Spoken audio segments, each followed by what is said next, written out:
1983 அல்லது 84 அண்ணா நகரில் by election நடந்தது. அப்போ நான் கொருக்குப்பேட்டையில் சப் இன்ஸ்பெக்டராக இருக்கேன். என்ன அங்கேருந்து மஃப்டி டியூட்டியாக அங்கே ஆரம்பிச்சிருந்தாங்க. எம்ஜிஆர் சிஎம், கலைஞர் எதிர்கட்சி தலைவர், இங்கே கேண்டிடேட் அவர். இவங்க பிரச்சாரம் பண்ணி இந்த பக்கம் வந்து அவர் வரதுக்கும் இங்கேருந்து இவர் வரதுக்கும் டிலே ஆகுது. இந்த டிலே ஆகையில் அந்த ஜங்ஷனில் டிஎம்கேக்காரங்க நிறைய பேர் நிற்கிறாங்க. சிஎம் அங்கேருந்து வந்துட்டார். சிஎம் நின்று ப்ளூ கலர் வேனில் நின்று கும்பிட்டுட்டே வர்றாரு. இவங்க டிஎம்கேக்காரங்க வந்து கத்துறாங்க, இவங்க கொடியை தூக்கி வீச போகிறாங்க. அவங்க எலெக்ஷன் கமிஷன் அவங்க தான் இப்போ ஆள்றாங்க. இப்போ இருக்கக்கூடிய அந்த பழைய அமைச்சரவை வந்து ஒரு காபத்து சர்க்கார் மாதிரி தான். இப்போ நாமினேஷன் தாக்கல் பண்ணக்கூடிய இடம் எங்கே, எத்தனை பேர் வரணும், இந்த நாமினேஷன் தாக்கல் பண்ணதுக்கு 5 பேர் தான் கூட வரணும் அப்படின்னு சொல்லி ஒரு விதி இருக்கும். அதை தாண்டி வரக்கூடாது.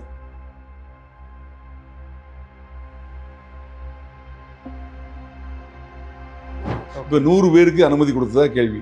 ஆனால் எதிர்பாராத விளைவில் இவர் வந்து ஒரு சினிமா நடிகர்.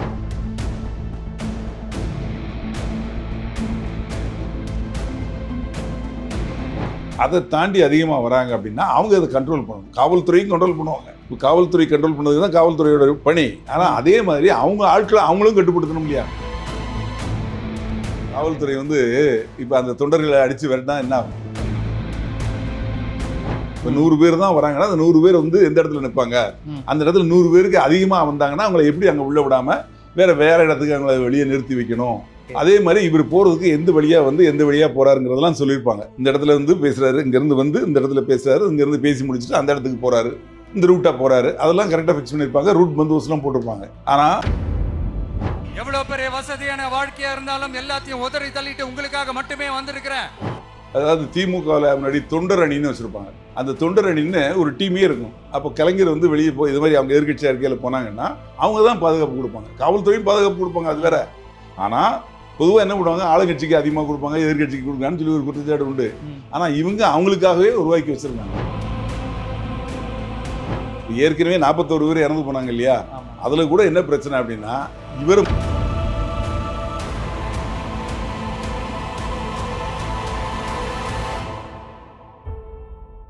வணக்கம் சார். வணக்கம். தாவேகா தலைவர் விஜய் களத்தில் இறங்கி பிரச்சாரம் பண்ணுறாரு. பெரம்பூர் அப்புறம் கொளத்தூர் 2 தொகுதிக்குமே பிரச்சாரம் பண்ணுறாரு. இதில் கொளத்தூர் தொகுதியில் வந்து பிரச்சாரம் பண்ணும்போது டிஎம்கே அகேன்ஸ்டாக நிறைய பேசுகிறாரு. ஸோ அந்த தொகுதியில் அவர் வந்து எலெக்ஷன் கட்டுப்பாட்டை மீறி சில விஷயங்களை பண்ணிட்டாரு அப்படின்னு சொல்லி அவர் மேலே 5 பிரிவுகளுக்கு கீழே வழக்கு பதிவு பண்ணியிருக்காங்க. ஸோ இதில் தாவேகா தரப்பு என்ன சொல்கிறாங்க அப்படின்னா திமுக தான் இதுக்கு முக்கியமான காரணம், அவங்க சொல்லி தான் அது பண்ணாங்க அப்படின்றாங்க.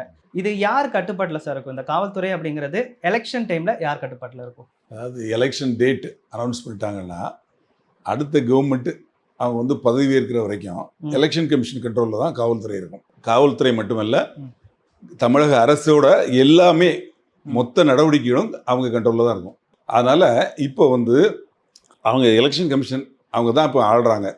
இப்போ இருக்கக்கூடிய அந்த பழைய அமைச்சரவை வந்து ஒரு காபத்து சர்க்கார் மாதிரி தான். ஒரு சர்க்கார் இருக்கணும் அப்படிங்கிறதுக்காக தான். அவங்க எந்த புதிய முடிவுகளும் எந்த ஆணைகளும் பிரயோகிக்க முடியாது. எலெக்ஷன் கமிஷன் தான் ஃபுல் பவர்.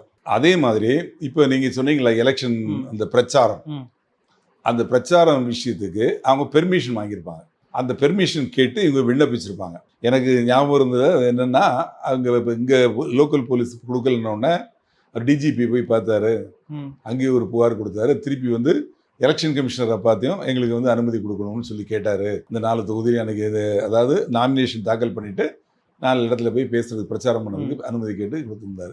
அதன் பேரில் அந்த கன்சர்ன் லோக்கல் போலீஸில் அவங்க இவர் கொடுத்த பெட்டிஷனை வச்சு அவங்க ஆட்களை கூப்பிட்டு கேட்டிருப்பாங்க, விசாரிச்சிருப்பாங்க. அப்போ அவங்கக்கிட்ட பெட்டிஷன் வாங்கியிருப்பாங்க. அந்த லோக்கலில் யார் இன்சார்ஜோ அவங்க கட்சியில் அவங்ககிட்ட ஒரு பெட்டிஷனில் வாங்கியிருப்பாங்க. அந்த பெட்டிஷனில் இத்தனாம் தேதி இத்தனை மணிக்கு இந்த வந்து நாமினேஷன் தாக்கல் பண்ணுறாரு அப்படின்னு. இப்போ நாமினேஷன் தாக்கல் பண்ணக்கூடிய இடம் எங்கே, எத்தனை பேர் வரணும், இந்த நாமினேஷன் தாக்கல் பண்ணதுக்கு 5 பேர் தான் கூட வரணும் அப்படின்னு சொல்லி ஒரு விதி இருக்கும். அதை தாண்டி வரக்கூடாது. அவங்க கூட இத்தனை பேர் தான் வரலாம் அப்படின்னு இருக்கும், அத்தனை பேர் தான் வரணும்.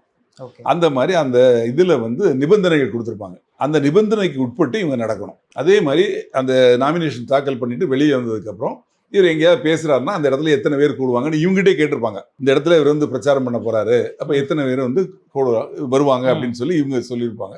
இப்போ 100 பேருக்கு அனுமதி கொடுத்ததா கேள்வி. ஆனால் எதிர்பாராத விளைவில் இவர் வந்து ஒரு சினிமா நடிகர், அரசியலில் புதுசாக வராரு. சினிமாவில் வந்து இவர் ஹீரோவை பார்த்தனால அந்த பொதுமக்களுக்கு குறிப்பாக இளைஞர்களுக்கும் இவரை பார்க்கணுங்கிற ஒரு ஆசை ஏற்படும். அது நார்மலாக நடக்கக்கூடியதான். ஒரு கட்சி வேற, அந்த கட்சியில் சேர்ந்தவங்களும் வருவாங்க. இந்த மாதிரி கூட்டம் எதிர்பாராத அளவுக்கு அதிகமாக வந்திருக்கு. இதை உளவுத்துறை மூலமா அந்த காவல்துறை தெரிஞ்சிருக்கணும் எவ்வளவு பேர் வர்றதுக்கு வாய்ப்பு இருக்கு அப்படின்னு. அதே மாதிரி இவங்க கட்சிக்காரங்களும் இத்தனை பேர் வருவாங்க அப்படிங்கிறத அவங்க எழுதி கொடுத்துருக்காங்க. அதை தாண்டி அதிகமாக வராங்க அப்படின்னா அவங்க அதை கண்ட்ரோல் பண்ணணும். காவல்துறையும் கண்ட்ரோல் பண்ணுவாங்க. இப்போ காவல்துறை கண்ட்ரோல் பண்ணது தான் காவல்துறையோட பணி. ஆனால் அதே மாதிரி அவங்க ஆட்களை அவங்களும் கட்டுப்படுத்தணும் இல்லையா? நிபந்தனையை தாண்டி நம்ம போகிறோம், அதனால அவங்க ஆட்களை கட்டுப்படுத்தினா அவங்க கேட்பாங்க.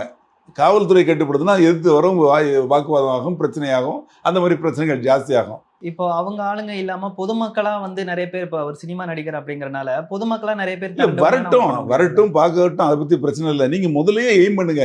இப்போ 100 பேர் தான் வராங்கன்னா அந்த 100 பேர் எந்த இடத்துல நிற்பாங்க, அந்த இடத்துல 100 பேருக்கு அதிகமாக வந்தாங்கன்னா அவங்களை எப்படி அங்கே உள்ள விடாம வேற இடத்துக்கு அவங்கள வெளியே நிறுத்தி வைக்கணும். அதே மாதிரி இவர் போறதுக்கு எந்த வழியா போறாருங்கிறதெல்லாம் சொல்லியிருப்பாங்க. இந்த இடத்துல பேசுறாரு, இங்கிருந்து இந்த இடத்துல பேசுறாரு, இங்கிருந்து பேசி முடிச்சுட்டு அந்த இடத்துக்கு போறாரு, இந்த ரூட்டா போறாரு, அதெல்லாம் கரெக்டாக ஃபிக்ஸ் பண்ணியிருப்பாங்க. ரூட் பந்தோபஸ்லாம் போட்டிருப்பாங்க. ஆனால் அந்த காவல்துறை நிபந்தனைகள் கொடுத்துருப்பாங்க. அந்த நிபந்தனைகளை நீங்கள் மீறக்கூடாது. இப்போ 5 ஒலிபெருக்கி தான் வைக்கணும்னு சொல்லியிருக்க இடத்துல நீங்கள் வரிசையாக ஒலிபெருக்கி கட்டிங்கன்னா யாரோட தப்பு? இப்போ இதுக்கு யார் புகார் கொடுத்துருக்காங்க நான் கேள்விப்பட்டேன்னா அந்த எலெக்ஷன் கமிஷனில் உள்ளவங்க தான் கொடுத்துருக்காங்க. அந்த ஏரியாவுக்குள்ள தேர்தல் அதிகாரி இருக்காங்கல்ல, தேர்தல் பொறுப்பு அதிகாரி, அவங்களுக்கு கீழே உள்ளவங்க தான் இதை பார்த்துட்டு 30 ஒலிபெருக்கி இருந்தது அப்படின்னு சொல்லிட்டு புகார் கொடுத்துருக்காங்க. அதுல அந்த கூட்டம் ஜாஸ்தியா வந்ததை எப்படி கட்டுப்படுத்தாம விட்டாங்க, அது ஒண்ணு. அது போக ரெண்டாவது, இவர் போகையில சுத்தமா கூட யாருமே வரக்கூடாதுன்னு கண்டிஷன் ஒண்ணு. 2 வீலர்லயோ முன்பக்கமோ பின்பக்கமோ யாரும் வரக்கூடாது இவர் வண்டிக்கு முன்னாடி. அங்க பார்த்தாச்சுன்னா 4 பக்கமே மக்களா திரண்டு ஓடிட்டே இருக்கிறாங்க. கூட இவங்க வண்டியே போக முடியல. அந்த மாதிரி ஒரு சூழ்நிலை ஏற்படுது. இதெல்லாம் அவங்க கட்டுப்படுத்துறதுக்கு இப்போ அவங்க ஆட்களை காவல்துறை கட்டுப்படுத்தலாம், அதுதான் அவங்களோட வேலை. இருந்தாலும் அவங்க ஆள் தரப்புல அவங்க பண்ணணும். அதாவது திமுகவில் முன்னாடி தொண்டர் அணின்னு வச்சிருப்பாங்க. அந்த தொண்டர் அணின்னு ஒரு டீமே இருக்கும். அப்போ கலைஞர் வெளியே போய் இது மாதிரி அவங்க எதிர்கட்சியாக இருக்கையில் போனாங்கன்னா அவங்க தான் பாதுகாப்பு கொடுப்பாங்க, காவல்துறையும் பாதுகாப்பு கொடுப்பாங்க, அது வேற.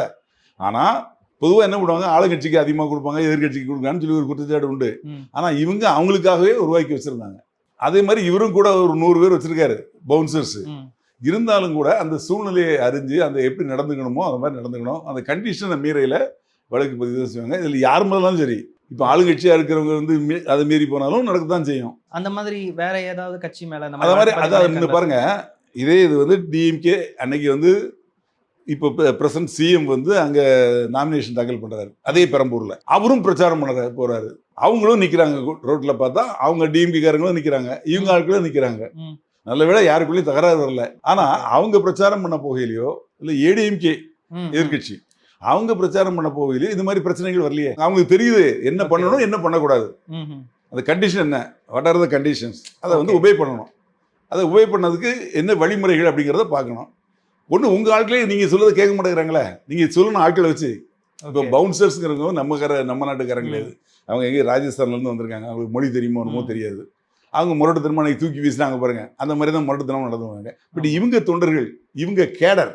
இப்போ எந்த இடத்துல இவர் பிரச்சாரம் பண்ண போறாரோ, எந்த இடத்துல நாமினேஷன் போறாரோ, இவங்க கட்சியில் கேடர்ஸ் இருப்பாங்கல்ல, பகுதி செயலாளர், வட்ட செயலாளர் அப்படின்னு இருப்பாங்கல்ல வரிசையா.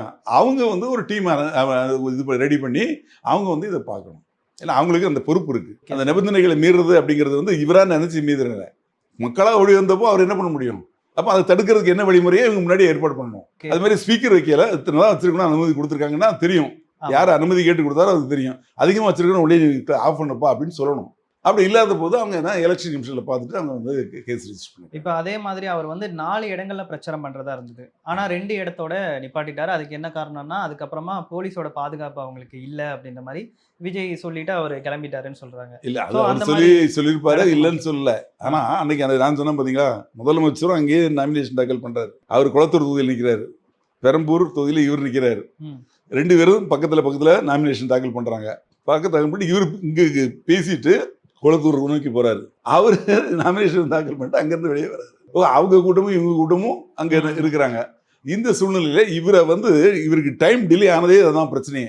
ஏற்கனவே 41 பேர் இறந்து போனாங்க இல்லையா, அதுல கூட என்ன பிரச்சனை அப்படின்னா, இவரை மூவ் பண்ண விடாம இவங்க கட்சிக்காரங்களே சுத்தி அவங்களே அணைக்கட்டி அவங்களே ஸ்லோவா போய், அதனாலதான் இவர் ஸ்லோவா போக இருக்கு. அப்ப அவங்களை கட்டுப்படுத்தக்கூடிய ஒரு இது அவங்க இடையில இருக்கு. அதே தான் இங்கேயும் இங்க பிரச்சாரம் பண்ணிட்டு இங்கிருந்து குளத்தூருக்கு போயிட்டு, குளத்தூர் அது டைம் ஆகி போச்சு. அது முடிச்சதுக்கு அப்புறம் வில்லிவாக்கம் வரணும், அண்ணா நகர் வரணும். அது நேரம் இல்லாதனால நேரம் அப்படி போயிட்டாரு. இப்போ இதுக்கு காவல்துறைக்கு ஒரு பங்கு இருக்குல்ல சார்? ஏற்கனவே இந்த கரூர்ல இந்த மாதிரி நிறைய விஷயம் நடந்திருக்கு. ஒரு சோகமான ஒரு விஷயம். சோ இது வந்து மேற்கொண்டு நடக்கக்கூடாது சொல்ல எந்த தானங்க முடியும். இடத்துலயுமே காவல்துறை வந்து இப்ப அந்த தொண்டர்களை அடிச்சு விரட்டினா என்ன ஆகும்? எலெக்ஷன் சமயத்துல என்ன ஆகும் யோசிச்சு பாருங்க. ஒரே ரோட்ல ஒரே பகுதியில ம், ம். 2 கட்சியை சேர்ந்த பெரிய தலைவர் இங்க போட்டி போடுறாரு, அங்க வந்து சிஎம் போட்டி போடுறாரு, இவரு கட்சியோட தலைவர். இவர் இங்க முடிச்சுட்டு அங்க போறாரு. நாமினேஷன் தாக்கல் பண்றதும் ஒரே பகுதியில. அப்போ 2 பேர் இவங்களோட மொத்த தொண்டர்கள் அங்க இருக்கிறாங்க. அப்படி இருக்கையில ஒரு இடத்த விட்டு மூவ் பண்ணையில அந்த கரெக்ட் டயத்துக்கு மூவ் பண்ணி போகணும் இல்லையா? உங்களுக்கு கொடுக்கப்பட்ட டயத்துல 10 நிமிஷம்னா 10 நிமிஷம் பேசிட்டு அந்த உடனே நீங்க மூவ் பண்ணி போக முடியலன்னா அதுக்கு என்ன காரணம்? அது என்னங்கிறத பார்க்கணும் இல்லையா? ம். இப்போ அதனால அங்க போகிறது லேட்டு. அங்கிருந்து மற்ற இடத்துக்கு போறது அந்த டைம் முடிஞ்சு போயிருது. Okay. ஸோ அதனால கேன்சல் பண்ணிட்டு போயிறாரு. பக்கா பிளான் பண்ணி. ஆனா காவல்துறை வந்து சரியான பாதுகாப்பு ஆமா, கொடுத்தாங்க. இவங்க வந்து அதாவது என்னன்னா இவங்க வந்து அந்த நிபந்தனைகள் என்ன கொடுக்குறாங்களோ அதை ஒபே பண்ணி கரெக்டா பண்ணா போதும். இப்ப இவங்க லேட் பண்ணனால தான் அந்த 2 தொகுதிக்கு இவங்களால ஆமா, போக இவங்க முடியல. லேட் பண்ணல. அங்க வந்து தொண்டர்கள் ஓ, அந்த தொண்டர்கள்னால சூழ்நிலையினால அவங்க போக முடியல. அதனால இவங்களுக்கு லேட் ஆயிடுச்சு. ஓகே. அந்த டயத்துக்குள்ள போய் இவங்க வந்து முடிக்க முடியல. இந்த மாதிரி பிரச்சனைகள் இருக்கு. அப்ப அப்படி வந்தா என்ன பண்ணணும் ம். அப்படிங்கறத அவங்க திங்க் பண்ணணும். அவங்க Okay. ஒரு தொண்டரை நீங்க மாதிரி ஏதாவது ஆரம்பிச்சு கரெக்டா பண்ணணும். இந்த ஸ்பீக்கர்லாம் கட்டுப்படுத்த அங்க லோக்கல்ல வாங்க முடியாதா? அங்க யார் வந்து போட போறாங்க ஸ்பீக்கர்? ம். அந்த ஏரியால உள்ளவங்க தானே போட போறாங்க. அப்ப அங்க உள்ளவங்க தானே ஒருத்தர் வந்து லைசன்ஸ் வாங்கியிருக்காரு. ம். அப்ப லைசன்ஸ் வாங்கினவர் ஏப்பா நீ போடாத, இங்க 5 ஸ்பீக்கர் இதோட முடிஞ்சு போச்சு, இதை தாண்டி நீ போடாத அப்படின்னு போய் கட்டுப்படுத்தணும் இல்லையா? அது இப்போ கட்டுப்படுத்தா யாரோட maximum 5 ஸ்பீக்கர் தான் யூஸ் பண்ணணுமா சார்? அந்த கண்டிஷனல் கொடுத்துருப்போம். ஒரு இடத்த ஆ. ஒவ்வொரு இடத்த பொறுத்து இருக்கு இல்லையா? அன்னைக்கு இருக்க சூழ்நிலை, அந்த இடம், இதை பொறுத்து அவங்க அனுமதி கொடுக்குறாங்க. இப்போ 100 பேரும் கொடுக்கலாம், 1000 பேர் கொடுக்கலாம், 10,000 பேரும் கொடுக்கலாம். ம். அங்க இடம் இருக்கணும், அதுக்கு பாதுகாப்பு கொடுக்கக்கூடிய அளவு வாய்ப்பு இருக்கணும். அவருக்கும் அக்சசிபிலிட்டி உள்ள வர்றதுக்கும் வெளியே போறதுக்கும் இருக்கணும். பொதுமக்களுக்கும் அந்த இடத்துக்கு வந்துட்டு வெளியே பத்திரமா போகணும். இதெல்லாம் பார்க்க வேண்டியது இருக்கு இல்லையா? இப்போ அந்த 5 ஸ்பீக்கர் மட்டும் தான் யூஸ் பண்ணணும். எந்த விதமான ஸ்பீக்கர் யூஸ் பண்ணணும்? எவ்வளவு நேரம் வரைக்கும் யூஸ் பண்ணணும்? அதுக்கு ஏதாவது அதெல்லாம் விதிமுறை சொல்லியிருப்பாங்க. இருக்கா பாக்ஸ் சார்? டைப் அது மாதிரி சொல்லியிருப்பாங்க கிளீனா. இப்போ வந்து Okay. கோனுக்கெல்லாம் கொடுக்கறது இல்லை, பாக்ஸ் டைப் தான் பண்ணணும்னு சொல்லியிருப்பாங்க. அது வந்து 5 இடத்துல தான் வைக்க முடியும் அப்படின்னு சொல்லியிருப்பாங்க. அதெல்லாம் இங்கே அக்செப்ட் பண்ணி கையெழுத்து கொடுத்து தானே அதை வாங்கிட்டு வராங்க. அனுமதி கொடுக்குற லெட்டர் இருக்கு இல்லையா? அந்த லெட்டரில் இதெல்லாம் சொல்லியிருப்பாங்க கண்டிஷன்ஸ்லாம். அதை ஒத்துக்கிட்டு தான் இங்கே கையெழுத்து போட்டு அதை வாங்கிட்டு வராங்க. அப்போ அது அப்படி நடக்கணுமா இல்லையா? இப்போ ஒரு இடத்துல வந்து இவங்க என்ன சொல்றாங்கன்னா, அந்த ஒரு பிரிவுல வந்து அனுமதிக்கப்பட்டதை விட அதிகமான ஒரு கூட்டத்தை வந்து இவங்க கூட்டிட்டாங்க அப்படிங்கிறாங்க. இப்போ ஒரு கூட்டத்துக்கு எவ்வளவு பேர் கூடணும் அப்படிங்கிறதுக்கு சரியான ரூல்ஸ் இருக்கா சார்? இவங்க எந்த இடத்துல கேட்குறாங்களோ அந்த இடத்துல எவ்வளோ பேர் கூடுனா பிரச்சனை வராது. இதுக்கு மேலே கூட்டம் வந்தால் பிரச்சனை வரும். எங்க கரூரில் நடந்ததுதான். அது அந்த பிரச்சனை ஆமா, அந்த இடத்துல யோசிச்சு பாருங்க. ஒரு 20,000 பேர் 10,000 பேர் கூட்டினா அந்த இடத்துல பிரச்சனை கிடையாது. ஆனா 30,000 பேர் வந்த உடனே அப்ப என்ன நெருக்கடி ஆயிருது. ம். அதுல பாருங்க, நெருக்கடியில் தான் இன்னைக்கு ஜன நெருக்கடியில் 41 பேர் வந்து போனாங்க. அதனால இவங்க கேட்கக்கூடிய இடத்துல காவல்துறை வந்து பார்ப்பாங்க. ம். பார்த்து எவ்வளவு பேர் அங்க நிக்க முடியும், ஒரு ஆள் நிக்கிறதுக்கு எவ்வளவு இடம் தேவை, இவ்வளவு பேர் தான் நிக்க முடியும்னா இவ்வளவு பேர் கூட மாதிரி நீங்க ஆட்களை கூட்டுவோம், நீங்க எழுதி கொடுங்க, 100 பேர் தான் கூடுவாங்கன்னு எழுதி கொடுங்க, நாங்க அனுமதி கொடுக்குறோம் அப்படிம்பாங்க. இவங்க 100 பேர் தான் எழுதி கொடுத்து 10,000 பேர் அங்க வந்துட்டா என்ன பண்ண முடியும்? புரியுது. ஆனா மத்த கட்சிகள்லயே அந்த மாதிரி எல்லாம் வராங்கல்ல சார்? அவங்க மேல எல்லாம் வழக்கு பதிவு அவங்க அப்படிங்கிறது கேடர்ஸ் வரதா பாத்துக்கிறாங்க. கேள்விப்படுறது இதுல இல்ல. என்னன்னா அந்த கட்சியில கேடர்ஸ் இருக்காங்க. நீங்க யார் சொன்ன எழுதி அந்த கொடுக்குறாங்க அதுக்கு கீழே வந்து கரெக்டா இருக்காங்க. அவங்க வந்து பாத்துக்கிறாங்க. அதை இப்படி ஓ. செய்யணும் செய்யக்கூடாதுன்னு அவங்களுக்கு தெரியுது. இது புதிய கட்சினாலும் எனக்கு தெரியல. தாவேகா தலைவர் விஜய் வந்து ஒரு இடத்துல பிரச்சாரம் பண்றதுக்கு அனுமதி கேட்கிறப்போ அந்த அனுமதி வந்து மறுக்கப்படுது அப்படின்னு சொல்றாங்க. அதுக்கு வந்து திமுக அரசு தான், மாநில அரசு தான் காரணம் அப்படின்ற மாதிரி விஜய் சொல்றாரு. இதுக்கு ஏதாவது சம்பந்தம் இருக்கா சார்? இது வந்து எலெக்ஷன் கமிஷன் முடிவெடுப்பாங்களா இல்ல மாநில அரசு இன்ஃப்ளூயன்ஸ் பண்ண எங்க முடியுமா? மாநில அரசு வந்து காபந்து சர்க்கார். அவங்க வந்து இப்போ அவங்க கட்சி பிரச்சாரம் பண்ணையிலேயே பிரச்சனை வந்தா கூட இதே மாதிரி தான் நடவடிக்கை எடுப்பாங்க. வழக்கு பதிவு செய்வாங்க, நடவடிக்கை எடுப்பாங்க. எலெக்ஷன் கமிஷன் ஆஃபீஸர் தான் கம்ப்ளைண்ட் கொடுத்துருக்காரு. ம். அதன் பேரில் தான் கேஸ் ரிஜிஸ்டர் பண்ணியிருக்காங்க. Okay. காவல்துறை அதே காவல்துறை தான். ஆனாலும் கூட இப்போ அவங்க செயல்படுறது வந்து election commission control. Okay sir. இப்போ இந்த எலெக்ஷன் கமிஷன் வந்து இந்த தேர்தல் நடக்கிறதுக்குன்னு சில விதிமுறைகள் வச்சிருப்பாங்க இல்லையா? ஆமா, அந்த விதிமுறைகள் ஏதாவது கொஞ்சம் விளக்கமா எங்களுக்கு சொல்ல முடியுமா? மெயினான விஷயம் என்னன்னா எலெக்ஷன் நடக்கிறதுல முதல்ல நாமினேஷன் தாக்கல் பண்ணுறது, அது ஒரு பாயிண்ட். அந்த நாமினேஷன் தாக்கல் பண்ண வரையில் என்ன பண்ணணும், விதிமுறைகள் இருக்கு. ம். இவ்வளோ பேர் தான் வரணும், உள்ள வந்து இத்தனை பேர் தான் வரணும், அவங்க கூட இத்தனை பேர் தான் வரணும் அப்படிங்கிறதுலாம் இந்த இடத்துல இருந்து அவங்க வந்து மற்ற கூட்டங்களை கூட்டக்கூடாது அப்படிங்கிறதுலாம் விதிமுறைகள் இருக்கு. ம். அந்த நாமினேஷன் தாக்கல் பண்ணுறது 11 மணிலேருந்து 3 மணி வரைக்கும். அது ஒரு வாரமோ 10 நாளோ டைம் கொடுத்துருப்பாங்க. அது முடிஞ்சதுக்கப்புறம் நாமினேஷனை வாபஸ் வாங்க ஒரு நாள் டைம் கொடுப்பாங்க. Okay. அதுக்கப்புறம் கொடுத்த அந்த நாமினேஷன் எல்லாத்தையும் ஸ்க்ரூட்டனைஸ் பண்ணுவாங்க, சீர்தூக்கி பார்ப்பாங்க. அதில் சிலரை ரிஜெக்ட் பண்ணுவாங்க. இந்த வாக்கு இவங்க இந்த இதெல்லாம் நாங்கள் ஏற்றுக்கிட்டோம் அப்படின்னு சொல்லி அவங்க அனௌன்ஸ் பண்ணுவாங்க. அனௌன்ஸ் பண்ணதுக்கு அப்புறம் அடுத்தால இப்போ எப்போ வந்து நாமினேஷன் தாக்கல் பண்ணாங்களோ அதுலேருந்து இவங்க என்ன பிரச்சாரத்தை ஆரம்பிச்சிருவாங்க. அப்போ இந்த பிரச்சாரத்துக்கு பாதுகாப்பு கொடுக்கணும். அந்த பிரச்சாரம் நடக்கல ஒரே சமயத்தில் எல்லா கட்சியும் 4 அணிகள் நிற்கி 4 அணியை சேர்ந்தவங்களும் அங்கே ஒவ்வொரு தொகுதியிலும் போட்டிடுவாங்க. அந்த முக்கியஸ்தர்கள் வருவாங்க. அவங்க ஒரு பிரச்சாரத்துக்கு வர்றப்போ இவங்களும் அவங்களும் வரையில கிளாஷ் ஆகிடக்கூடாது. மெயினான சமாச்சாரம் அதான் நடக்கும். அப்போ வந்து இவங்களை ஒட்டி ஒரு 10,000 பேர் வருவாங்க, அவங்க ஒரு 10,000 பேர் வருவாங்க. எல்லாம் ஒரு சின்ன ரோட்டில் வந்து இருக்குல்ல 2 பேர் மோதிட்டாங்கன்னா பெரிய கேஷுவாலிட்டி ஆகிடும். இப்போ இந்த மாதிரி இவங்க 2 பேரும் ஒண்ணா வரும்போது யாருக்கு சார் அதிகமா இம்பார்ட்டன்ஸ் கொடுப்பாங்க காவல்துறையில வந்து? முதல்ல யார் கொடுத்துருக்காங்களோ அவங்களுக்கு முதல்ல அனுமதி. அவங்களுக்கு தான். ஆமா, ரெண்டாவது அனுமதி கொடுத்தா ரெண்டாவது அனுமதி, ரெண்டாவது ஒன்று அனுமதி கொடுத்துட்டு அதே பகுதியில் இன்னொருத்தருக்கு அனுமதி கொடுத்தாங்கன்னா கொடுக்க மாட்டாங்க. அப்படி கொடுக்கக்கூடிய வந்தாச்சுன்னா அதுக்கு ரூட் வேற இருக்கும், அதுக்கு இதுக்கு சம்மந்தமே இருக்காது. அதே மாதிரி முன்னாடி கலைஞர் வந்து சிஎம் இருக்க அவர் ஒரு பக்கம் வருவார், எதிர்கட்சி தலைவர மேடம் ஜெயலலிதா ஒரு பக்கம் வருவாங்க, ஆனா அவங்களுக்குள்ள எந்த பிரச்சனையும் வராது. அதே மாதிரி என்னோட காவல்துறை அனுபவத்தில் ஒரு சம்பவம் நடந்தது. 1983 அல்லது 84 அண்ணா நகரில் பை எலெக்ஷன் நடந்தது. அப்போ நான் கொருக்குப்பேட்டையில் சப் இன்ஸ்பெக்டராக இருக்கேன்.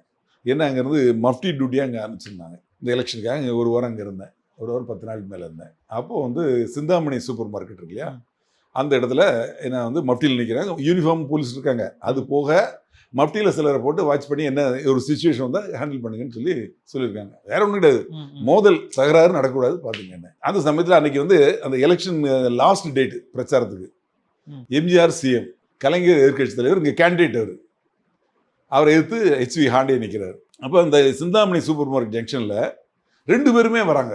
டைம் வந்து 1 மணி நேரம் 2 மணி நேரம் டிஃப்ரென்ஸ் கொடுத்துருக்காங்க. இவங்க பிரச்சாரம் பண்ணி இந்த பக்கம் வந்து அவர் வர்றதுக்கும் இங்கேருந்து இவர் வர்றதுக்கும் டிலே ஆகுது. இந்த டிலே ஆகையில் அந்த ஜங்ஷனில் டிஎம்கேக்காரங்க நிறைய பேர் நிற்கிறாங்க. சிஎம் அங்கேருந்து வந்துட்டார். சிஎம் நின்று கும்பிட்டுட்டு வந்த வேனில், ஒரு ப்ளூ கலர் வேனில் நின்று கும்பிட்டுட்டே வர்றாரு. இவங்க டிஎம்கேக்காரங்க வந்து கத்துறாங்க, இங்கே கொடியை தூக்கி வீச போகிறாங்க, அது பண்ணுறாங்க. உடனே அவருக்கு கூட வந்த போலீஸ் அந்த கட்சிக்காரங்கெல்லாம் இறங்குறாங்க. உடனே யாரும் இறங்காதீங்க, போலீஸ் பார்த்துக்குவாங்க. அப்புறம் போலீஸ் அவங்க எல்லாம் சமாதானம் பண்ணி யூனிஃபார்ம் வந்து அழைச்சி பார்த்தாங்க. போகிற மாதிரி தெரியல. மஃப்டியில் இருந்தேன்னா அப்புறம் உள்ளே புகுந்து அவங்கள எல்லாம் தள்ளி கொண்டு போயிட்டோம். அப்புறம் சிஎம் போயிட்டார். போனதுக்கப்புறம் இந்த விஷயத்தை கேள்விப்பட்டு கொஞ்சம் நேரத்தில் கமிஷனர் ஸ்ரீபாலங்க வராரு. வந்து மஃப்டியில் இருக்க என்ன பார்த்தோம், மஃப்டியில் இருந்து தெரியல எங்கள் ஆட்களை பார்த்தோம், நாங்கள் விஷ் பண்ணுவோம்ல, பார்த்துட்டு இருந்தால் நாங்கள் வான்னு கூப்பிட்டாரு. என்ன நடந்தது சொன்னேன். அப்புறம் அங்கே யூனிஃபார்மில் இருந்த இன்ஸ்பெக்டர் கூப்பிட்டு சத்தம் போட்டார். எப்படி இது மாதிரி சிஎம் வரான்னு தெரியல, இவங்களை ஏன் நீ தள்ளி விடலை, அதனால தானே பிரச்சனை வந்தது. இப்போ சிஎம் வந்து முன்னால் இவங்க கத்திட்டு கொடியை தூக்கி வீசுற மாதிரி ஒரு சூழ்நிலை வந்தது அப்படின்னு பற்றி கச்சிட்டு போனார். அப்புறம் என்ன வந்து நீ அடுத்த நாள் வந்து ஆஃபீஸில் வந்து பாரு அப்படின்னாரு. நம்ம போய் பார்த்தேன். அதுக்கப்புறம் என்ன நடந்த உண்மையை சொல்லலை, நடந்தது அதான் சார் இது கூட சொன்னதான் அப்படின்னு. ஏன்னா அவங்களுக்கு வந்து இன்டெலிஜென்ஸ் மூலமாக ஐஏஎஸ் மூலமாகவும் தகவல் போகும். அந்த இடத்துல நீங்கள மாதிரி மொட்டியில் விட்டுருக்காங்க இல்லையா, எங்க அந்த இடத்துல ஸ்பாட்ல என்ன நடந்தது, என்ன நடந்தா எப்படி ஒரு பிரச்சனையை தவிர்க்கணும், தவிர்த்தீங்களா தவிர்க்கலையா. ஏன்னா அது நேரடியா சிஎம், வேற யாரோ ஒரு கட்சிக்காரங்களோ ஒரு எம்எல்ஏ எம்பியோ மினிஸ்டர் இல்லை, சிஎம்ஏ வராது. அந்த மாதிரி ஒரு சூழ்நிலை வந்தது. அதுக்காக சொன்னேன். ஏன்னா அந்த மாதிரி வரும், வர்றது அதுக்கு தகுந்த மாதிரி இவங்க அந்த ரூட்டு போடையிலையும் சரி. ஏன்னா இவங்க சொல்ற டயத்துக்கு உங்களால வர முடியாது. ஏன்னா பல இடங்கள்ல போயிட்டு வருவாங்க இல்லையா. இது அன்னைக்கு ஒரே இடம் தான், ஆனால் அவங்கெல்லாம் வந்து பல இடங்களை சுற்றிட்டு அங்கே வருவாங்க. அப்படி வரையில் அது இவங்க வரக்கூடிய டைமும் அவங்களோட வரக்கூடிய டைமும் மிஸ் மேட்ச் ஆகிருக்கும். ஓகே. தாவேக்காவுடைய ஒன் ஆஃப் த நிர்வாகி வந்து ஆதவ் அர்ஜுனா மேடையில் அவர் பேசும்போது இந்த மாதிரி பாட்டிலில் வச்சு அடித்தாங்க அப்படின்ற ஒரு விஷயத்த வந்து சொல்லியிருந்தாரு. அது வந்து ஒரு பெரிய இஷ்யூ ஆச்சு. டிஎம்கே காரங்க தான் காரணம், ஆளுங்கட்சியுடைய விஷயம் தான் இது, அவங்க பண்ண வேலை தான் அப்படின்னு சொல்கிறாரு. இப்போ நீங்கள் சொன்ன சம்பவத்துக்கு காவல்துறை நிச்சயமாக அவங்க அனுமதி கொடுக்குறப்போ அவங்க போலீஸ் பந்தோபஸ்து கொடுப்பாங்க. அதிகமாக பந்தோபஸ்து கொடுக்காம நிச்சயமாக அனுமதி கொடுத்தாங்கன்னா பந்தோபஸ்து கொடுத்தே ஆகணும். கட்சிக்காரங்களை பற்றி பேசணும் இல்லையா, காவல்துறையை பற்றி பேசுவோம். காவல்துறையிலேருந்து இப்போ அனுமதி கொடுக்குறாங்கன்னா அனுமதி கொடுக்க முடியும், அந்த இடத்த போய் பார்ப்பாங்க. இடத்த பார்த்து இந்த இடத்துல எவ்வளோ பேர் நிற்க முடியும், எந்தெந்த இடத்துல போலீஸ் போடணும், எந்த இடத்துல பிரச்சனைகள் வரும், எங்கேருந்து கல் எடுத்து அடிப்பானா, இந்த மாதிரி பாட்டில் எடுத்து அடிப்பானா, அடிக்கிறதுக்கு வாய்ப்பு இருக்கா, அந்த இடத்துலலாம் வெளியே தெரியக்கூடிய போலீஸ் 4 பேர் இருக்கும். ஆனால் அந்த சந்துக்கு உள்ளே வந்து 4 போலீஸ் இருப்பாங்க, இந்த சந்துக்குள்ளே 4 போலீஸ் இருப்பாங்க, கல்லறி தூரத்தில் 2 போலீஸ் இருப்பாங்க. அதெல்லாம் நமக்கு தெரியாமல் போட்டிருப்பாங்க. அதாவது பார்க்குறவங்களுக்கு தெரியாது, ஆனால் போலீஸ் அங்கே இருப்பாங்க. அதுக்காக மட்டிலாம் இருக்க மாட்டாங்க, யூனிஃபார்ம்லேயே இருப்பாங்க. ஆமாம், அவங்க பாதுகாப்பு கொடுக்க தான் வச்சுருக்காங்க. நீங்கள் சொன்ன சம்பவத்தில் வந்து 2 பேரை கைது பண்ணியிருக்காங்க. அந்த 2 பேரும் பக்கத்தில் இருக்க ஏதோ ஒரு இது இருக்கு இல்லையா, நம்ம அப்பார்ட்மெண்ட், இந்த அப்பார்ட்மெண்ட்டில் குடிச்சிட்டு அவங்களுக்குள்ள தகராறாகி அங்கே குடித்த பாட்டில் எடுத்து அடிச்சிருக்காங்க அவங்களுக்குள்ள. அது வந்து கீழே விழுந்திருக்குன்னு சொல்லி அவங்க 2 பேரையும் அரெஸ்ட் பண்ணி ரிமாண்ட் பண்ணியிருக்காங்க. ஆனால் அதில் சிசிடிவியில் வந்து இந்த மாதிரி வேணும்னே வீசின மாதிரி தான் சொல்லி எவிடன்ஸ் இருக்குன்ற மாதிரி சொல்லியிருந்தார் அவர். இங்கே போய் சொல்லலாம், அது ஒன்றும் தப்பு இல்லை. அவங்க போலீஸ் வந்து கம்ப்ளைண்ட் கொடுத்தாங்க இருக்கு, போலீஸ் கம்ப்ளைண்ட்டில் கூட கேஸ் ரெஜிஸ்டர் பண்ணிக்கலாம், இவங்க கம்ப்ளைண்ட்டில் கூட கேஸ் ரெஜிஸ்டர் பண்ணிக்கலாம். இவங்ககிட்ட என்ன எவிடன்ஸ் இருக்கோ எடுத்துகிட்டு போய் அவங்ககிட்ட சொன்னால் அது என்ன ஏதுன்னு ஃபர்தராக விசாரிப்பாங்க. சம்பவம் நடந்திருக்கு, அந்த சம்பவத்தில் சம்மந்தப்பட்டவங்க பிடிச்சிருக்காங்க, விசாரிச்சிருக்காங்க, ரிமாண்ட் பண்ணியிருக்காங்க. அதில் வந்து தொடர்ச்சியாக என்னங்கிறத இவங்க சைடில் ஏதாவது குறைகள் இருந்தால் இவங்க போய் அப்ரோச் பண்ணுவாங்க. அப்படி இவங்க நடவடிக்கை எடுக்கலாம் கமிஷனரை பார்க்கலாம். ஓகே. அதுக்கு அவங்க நடவடிக்கை எடுக்கலாம் எலெக்ஷன் கமிஷனை போய் பார்க்கலாம். எலெக்ஷன் கமிஷன் தான் இப்போ நம்ம ஆமாம், அவங்க தான், அவங்க கண்ட்ரோலில் தான் தமிழ்நாடு இருக்கு இன்னைக்கு. நிறைய வண்டிகளை வந்து சோதனை போடுறாங்க. இப்போ நிறைய பேர் சொந்த தேவைக்காக போகிற பணத்தை எடுத்துகிட்டு போகிறாங்க அப்படின்னா அதுக்கான ஒரு ஆவணம் வேணும் அப்படின்ற மாதிரிலாம் விஷயம் நடக்குது. ஆனால் அதையும் மீறி சில கட்சிகள் வந்து சில இடங்களில் பணப்பட்டுவாடா அப்படின்றத பண்ணிட்டு தான் இருக்காங்க அப்படின்றது தமிழ்நாட்டில் இருக்க நிறைய பேருக்கு தெரியும். அதையெல்லாம் ஏன் இன்னும் எலெக்ஷன் கமிஷன் வந்து கேட்கறதில்ல அப்படின்ற கொஸ்டின் நிறைய பேர் கேட்குறாங்க. அதை பற்றி என்ன சார் நினைக்கிறீங்க? இப்போ அந்த பணப்பட்டுவாடா அப்படிங்கிறது அந்த ஸ்டேஜுக்கு இன்னும் வரல. அது எலெக்ஷனுக்கு ஓட்டுக்கு 2 நாளைக்கு முன்னாடி 3 நாளைக்கு முன்னாடி முதல் நாள் நைட்டு அப்போ தான் அதை கொடுப்பாங்க. அப்போ வரும் அந்த பிரச்சனை வரும், பணம் கொடுக்குறாங்க அப்படிங்கிறது.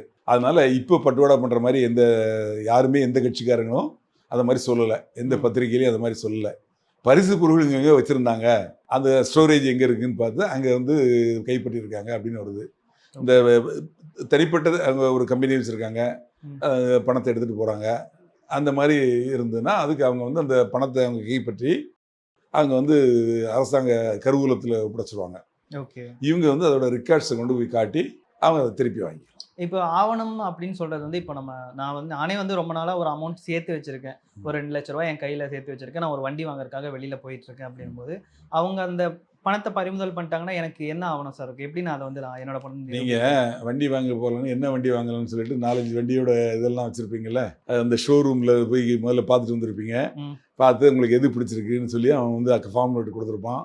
உங்களுக்கு இது கொடுத்துருப்பாங்கல்ல, அதாவது இந்த வண்டி இவ்வளோ ரூபா, அந்த வண்டி இவ்வளோ ரூபான்னு கொட்டேஷன் மாதிரி கொடுத்துருப்பாங்கல்ல, இதெல்லாம் எடுத்துகிட்டு போவீங்களா, இதெல்லாம் நீங்கள் எடுத்துகிட்டு போயிருக்கீங்க காட்டி அது வேணா உங்களுக்கு சந்தேகம் இருந்தால் அந்த ஷோரூமில் கேளுங்க. நான் போய் கேட்டு வந்தேன் நேற்று, அங்கே வந்து சிசிடிவி ஃபுட்டேஜ் இருக்குது, நான் போயிருக்கேன், அவங்க கொடுத்த அந்த இது என்ன இருக்குது, கொட்டேஷன் இருக்குது, எல்லாத்துக்குமே ரெக்கார்ட்ஸ் இருக்குது. ரெக்கார்ட் இல்லாமல் அதாவது முன்னாடி தான் வந்து வாயால் சொல்லி மறந்துடலாம், இப்போ வந்து சிசிடிவின்னு ஒன்று வந்திருக்கு.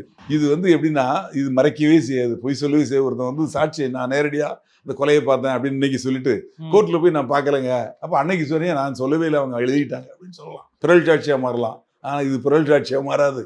ஓகே, இது உண்மையை தான் சொல்லும் என்னைக்கும். அதான் சார். இப்போ இந்த மாதிரி இதுனா ஓகே, நம்ம கொட்டேஷன் இருக்கும், சிசிடிவி இருக்கும். ஓகே, இப்போ நான் என் ஃப்ரெண்டுக்கிட்டே வாங்கியிருக்கேன், அந்த காசை திருப்பி கொடுக்க போகிறேன். சரி, உங்கள் ஃப்ரெண்டை விசாரிப்பாங்கல்ல, நீ கொடுத்தியா பணம், எப்போ கொடுத்த, எதுக்கு கொடுத்த, நீங்கள் என்றைக்கு வாங்கினீங்க, எப்படி வாங்கினீங்க, கேஷாக வாங்கினீங்களா, அது இது ட்ரான்ஸ்ஃபர் இது அக்கௌண்ட் ட்ரான்ஸ்ஃபர் பண்ணாரா, எல்லாம் விசாரிக்கலாம். விசாரித்து அதாவது எதையும் உண்மையை கண்டுபிடிக்கிறது ஒரு பெரிய கஷ்டம் கிடையாது. உண்மை தான், பொய் தான். ஓகே சார், நன்றி.